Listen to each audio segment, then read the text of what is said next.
Hello, thanks for dropping in. I've had this monitor torturing itself along with this Commodore 64 for a couple of days. I think it's safe to say it's alright.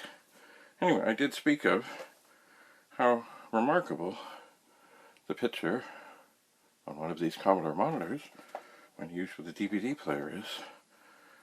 So I thought maybe I would explore that today. Assuming all works, here is a DVD player. It is not the snazziest or the fanciest, and if it had a remote, I don't have it anymore. That could be an issue. I'm not sure. There's nothing in it. Now, when I look at the back here, okay. So definitely, yellow is video, and then the other two are audio. This monitor only has one audio input.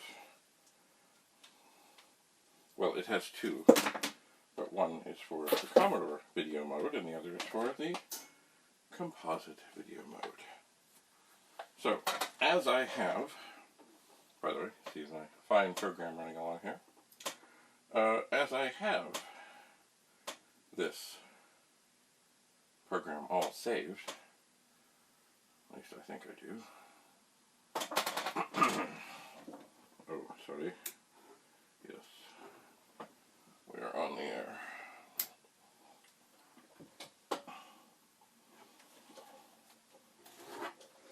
Just a moment here.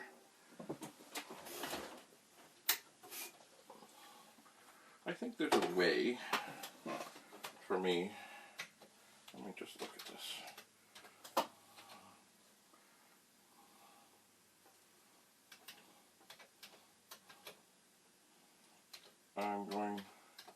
I don't think I made any changes, but I'm going to save it. I can always get rid of it later if I'm wrong. Alright, so, time to make a little room on this desk. Alright, that does not need to be on. I can turn that off for a moment. The 64 is off. And now, oh, how I love plugging things into the front of a 1701 or a 1702 rather than going through the misery I'm about to endure.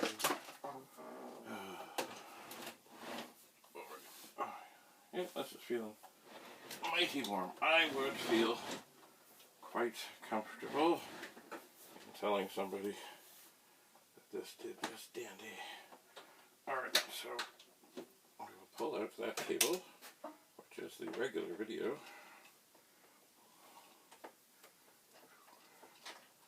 And so yellow is video. So that actually matches up, and we'll put the white one in audio. Now, where is the switch?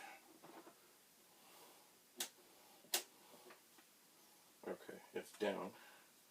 I do believe that that is the video mode I want, I think. Now, the next thing that comes into play is, where shall I plug this in? Oh, so many cords, so little time. You know what? I think this might go to the disk drive. I don't need that right now. So, it is not a difficult hookup. It's just, you know.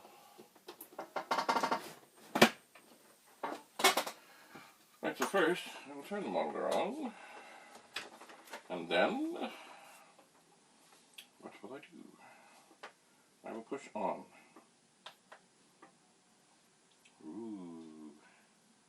Now, it says it's loading,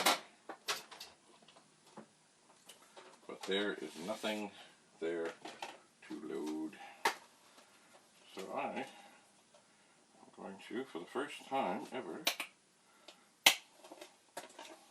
take this DVD out of here. I'm going to open the player. Now, I don't know if I'm going to have trouble because I don't have a remote. I don't know. Let's just see what comes up. Assuming it works. Oh yeah.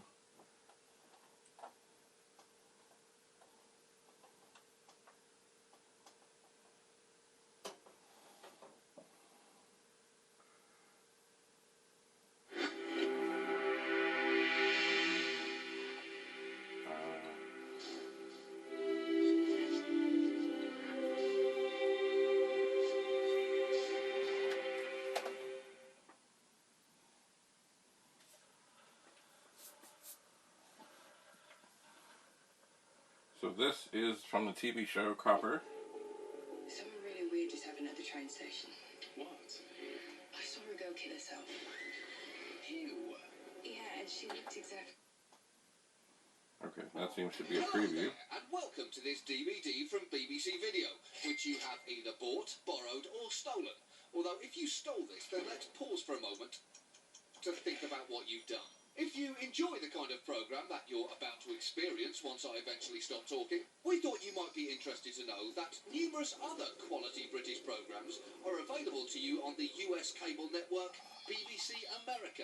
Britain produces dramas like Puerto Rico produces short stops. When you take a class-ridden society with no ability to address its emotions and let it simmer for 1,000 years, you frankly have the perfect recipe for drama. British comedies have struck a chord with American viewers for decades. At the very least, you seem to find our accent absolutely hilarious. And we haven't even mentioned the news yet.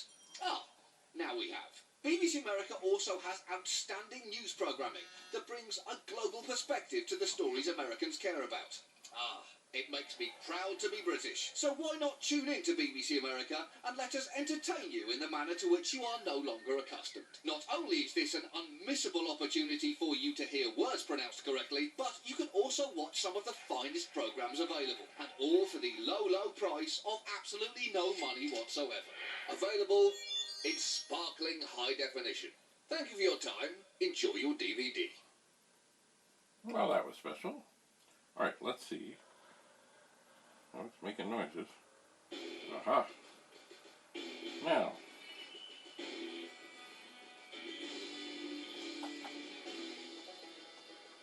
Alright, I pushed next. It put up a little hand.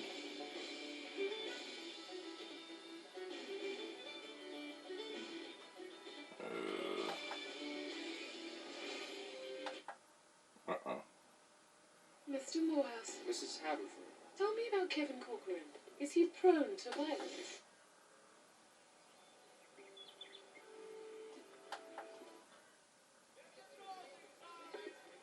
Well, let's have a hand for Brigadier General Brendan Donovan, Ward Boss of the 6th.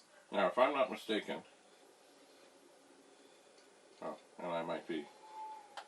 Okay, I think I'm just advancing in scenes here. I guess the poor wee lad wasn't cut out for life of the films. Okay. Yeah, there were some gruesome moments here. Oh, okay, so that's the end of episode... Please, I feel good these days. Season 2. This lad here. Looking dapper in those... Alright. Just The Herald is running the piece. because you see, I mean, I'm going to watch some of this. I've not seen it for a while. But I know, okay. Here we're coming up on Season 2, Episode 3. And if I'm not mistaken, I will be right here very soon. Maybe I will press that again.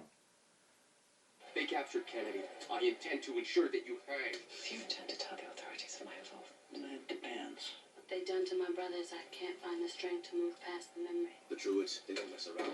A gun, a knife, they're just tools to get a job done. 2 dead, 5 missing, all from 5 points. How about a check? I can't have a repeat killer haunting my streets.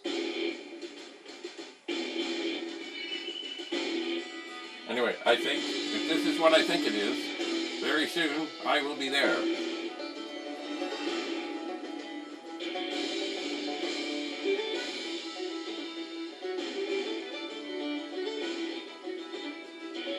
You know what I'm going to do?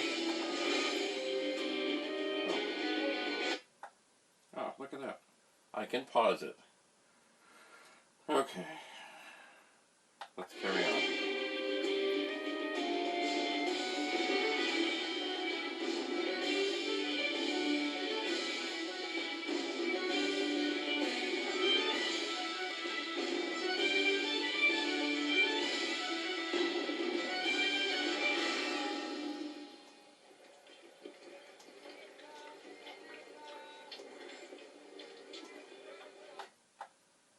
Okay, so there I am. Now I don't smoke, and it's another thing, I don't know why this has the closed captioning stuff on, but remember, I've had this for a while, I've never played with it or played it, and anyway, so there I am. I'm not tremendously in focus, but there I am. I'm going to press it, and I, of course, am sucking on a cigarette, and I don't smoke. And they're not real cigarettes, they're called herbal cigarettes. And, anyway, I'm not in there for long, but I do exhale. And there I am right there. That, supposedly, is where I was when I did that exhale, although I think it really doesn't fit. I think they hoped that nobody would notice that I was there. Because you see, when they're filming these things, it's not always done in exact sequence. And, you know, there are troubles sometimes with continuity. I mean, they work hard to make sure there's not. But looking, I'm not sure what I'm holding there, but I don't think that, I mean, maybe it would fit that I was sitting there, although I don't have a cigarette in my mouth here. And it's right afterwards, but anyway. Whatever. Let's move forward. God damn it, Owen! For God's sake, stop!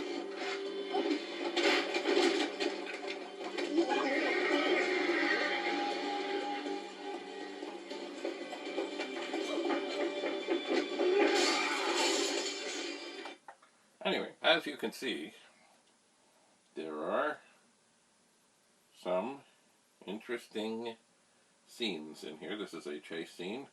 They do believe, I think, that this fellow is killing people. So they are trying to catch him. Now, I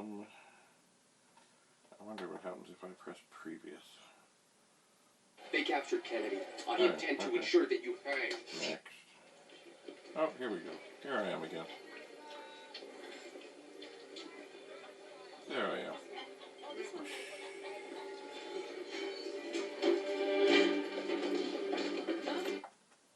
Ah, I stopped it.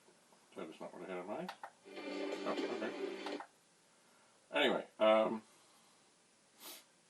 yeah. So the other thing, of course, I was wanting to show you is that, of course, this does make a really fine thing. It's not the biggest thing, you know, but I know there are people that still use monitors like this for VCR and DVD things, maybe even Blu-ray, I don't know, as long as they have the right outputs and inputs, it's possible. And the pictures are mighty sharp. It might be, well, maybe it's a little bright, I don't know. Anyway, if you have a monitor like this sitting around, and it doesn't have to be a Commodore monitor, but there are good things that can be done with this. For example, there have been times, and it's been a while since I've done this, but quite some time ago we went on a road trip, and using a 12 volt to 120 volt converter, I had a monitor. Well, actually, this one might have worked better of all things because it's got that wedge shape. We were in a minivan, and my little fellow was sitting in the middle in a car seat, in the back, not the back, the middle of the middle seat, and we had a DVD player and a monitor, much like this, except it was a 1702, I think, and it was jammed between the seat. No, it's on the other side, passenger seat, jammed it so that it wouldn't really move around. And I think I had an extra strap on it to make sure it stayed put. But so that while we were driving on this very long trip, whenever he wanted to, he could watch all kinds of things.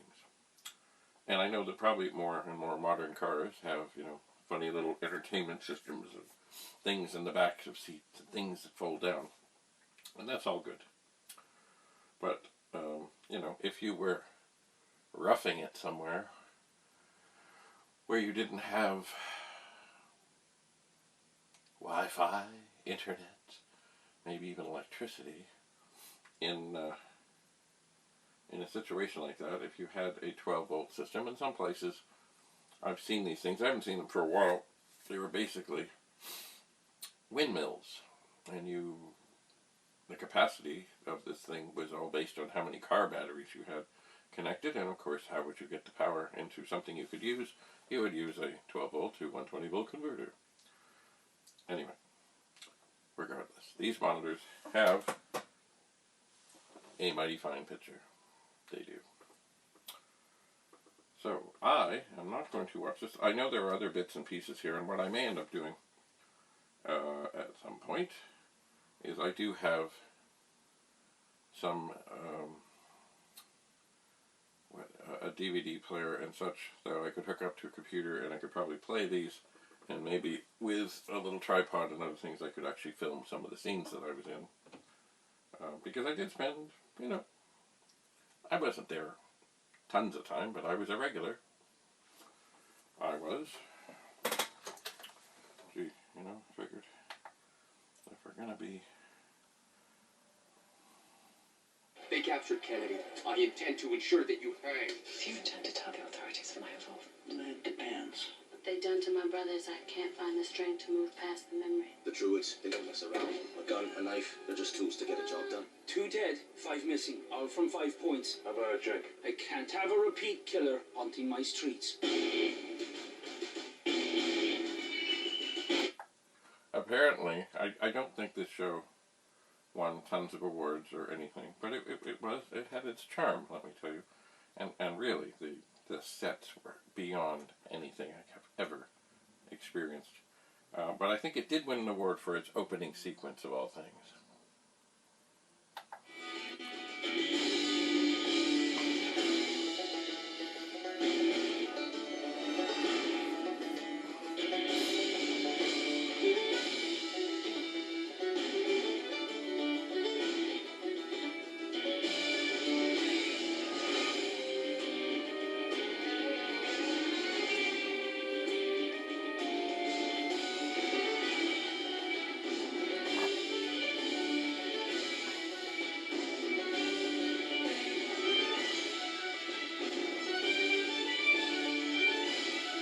I'm going to pause this and tell you a little story here. There we are. Copper. As this sequence starts, it's hard to tell exactly what's going on, but basically there's this little old man lying on the ground, and he's probably drunk, and it's very likely he's thrown up, and the dog is benefiting from what he threw up. And in real life, I have not seen this fellow in years, and who knows, he may have left us. But he'd been doing background stuff and other things for a long time, and his name was Larry. And here, that's Larry.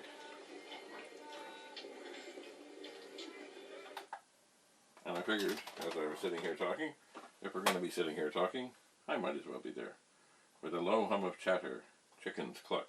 That was another thing about this. They had, out back, cows, horses, chickens, pigs, dogs, and on special days they brought in other animals, and one day, an emu. Now I don't think emus are, you know, tall, skinny, funny-looking birds. And I don't think you ever saw the emu, but where I was in that scene, once in a while, the emu was picking at my hat. And once again, one of the advantages of having regulars on a show like this is, when I went in there every day, I'd just go in, here I am, and I'd just get my hangers, and there was a change room, one for the men, one for the women, and if there's any kids, they had their own facilities. And, you know, within moments, I was in costume, ready to go to makeup, they did a little stuff on my hands, maybe a little stuff on my face. I'd go to hair, they'd say, wouldn't touch a thing. And I did go out of my way in that time to, when I knew I was going for a day or two or three beforehand, I wouldn't wash my hair and I wouldn't ever lay a comb into it. No way, no how, Because it wasn't that I didn't want them to do anything to my hair, but I really didn't think they had to. And, you know, that's just, once again, it's all about saving time, and, you know, they always did elaborate things to the women's hair. The men, there were some, you know, depending. But with me, you're good.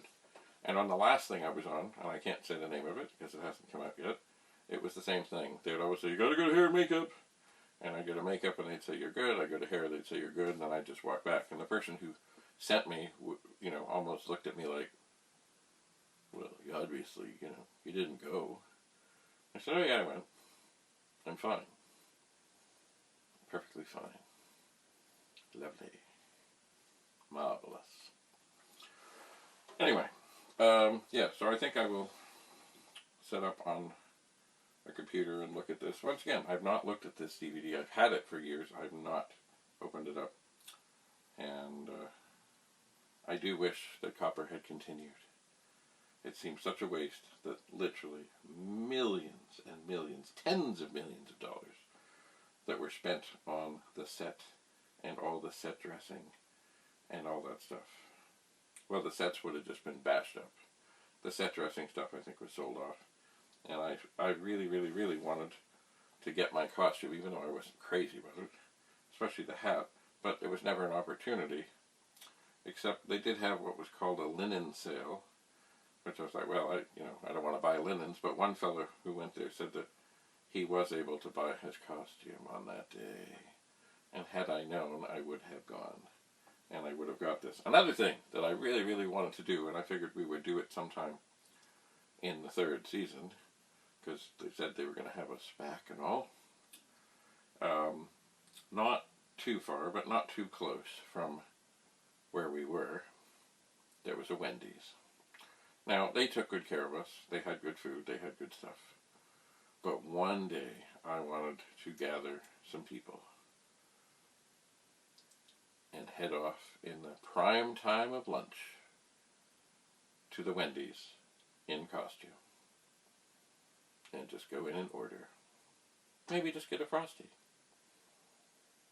And at the time I had an old Cadillac limousine, so I could have carried 6 people in the back and comfortably me and somebody else in the front. So there could have been 8 of us, all in costume, in the garb of 1864 in New York. And I could have just casually walked in, got some Frosties, sat down, talked a bit, headed on back. Would have been beautiful. But anyway, never got to happen. Alright, enough for now. I will spend a little time tripping down memory lane, and I will continue to tinker on monitors, computers, etc., etc., etc. Thanks so much for coming. Always a pleasure. Until we meet again, keep your stick on the ice. Stay healthy. Wear a mask if you want to. In Ontario soon if you want to. And I will keep wearing a mask. Oh, look at that. Alright. Bye for now.